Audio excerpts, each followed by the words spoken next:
is something we need. It's a leap of faith.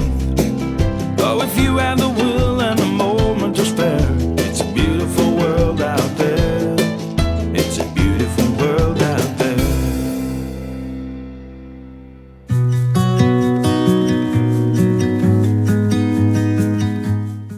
We start our walk at the Crook of Devon, a small pretty village in Fife, which is situated on an ancient major east-west route between Stirling and St Andrews.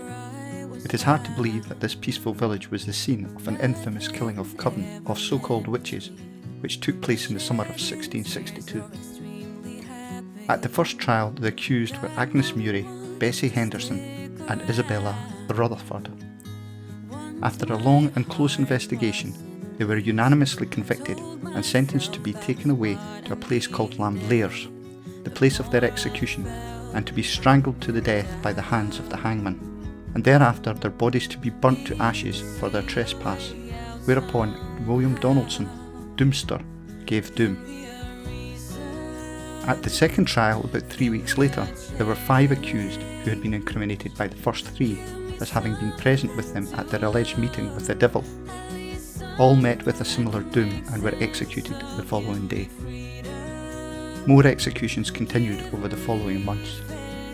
Several reasons have been suggested for these convictions. The individuals may have been of unpleasant or antisocial character.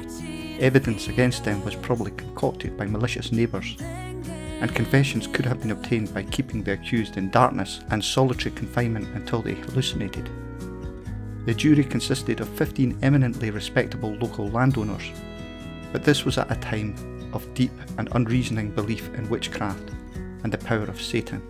The church ministers on the jury were particularly interested in finding out what Satan looked like, and they must have been rather disappointed on the variety of descriptions they were given by the woman. One said he was a bearded man with grey clothes and a blue bonnet. Another said he was a bonny lad. To another he appeared in filthy clothes and a Spanish hat. His coat was black, grey or dun coloured. To one witch he appeared as a huge black man, but they agreed that the devil was amorous and ardent. All of the confessions would be quite amusing if it were not for their tragic conclusions.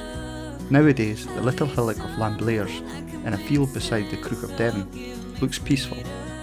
Nothing indicates the dreadful scenes that must have taken place at this spot. To ease my happy heart.